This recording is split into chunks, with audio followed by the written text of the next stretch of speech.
The Devil I Know by MikeTheBoomer. I hear the lock click on the front door, and my heart skips. He's back early. I quickly check the timer as his thunderous footsteps echo through the house. "Honey, I'm home," he bellows, one part greeting, one part threat. "It's almost ready," I call back, my voice quivering. I know what's coming.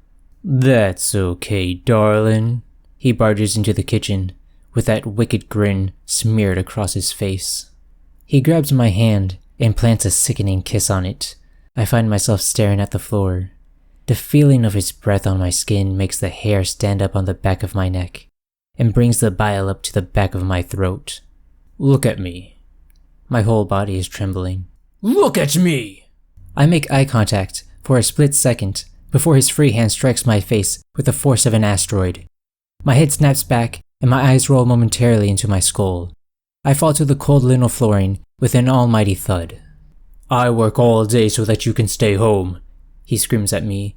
"Is it too much to ask that my meals be ready when I get back?"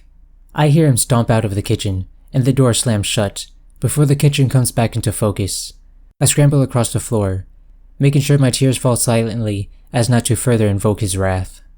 I boil the kettle and retrieve the gravy granules from the cupboard as the timer sounds.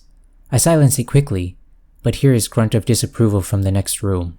With plates dished up, just awaiting gravy, I have a thought that both excites and terrifies me.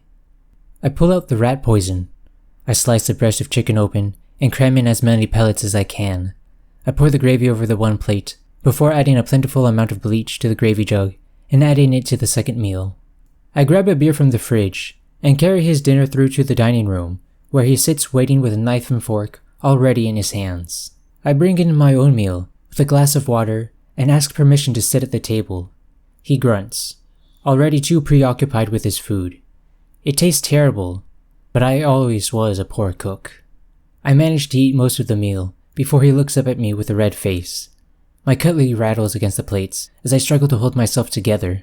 "Do you have to make so much goddamn noise?" he barks. I drop my fork and it clatters to the floor. My body convulses and I cough, spraying blood across the dining table. His face drops, and for a second, I see the fear in his eyes. I cough again, displacing more blood. I fall to the floor, and the world goes dark. It's over. I'm free.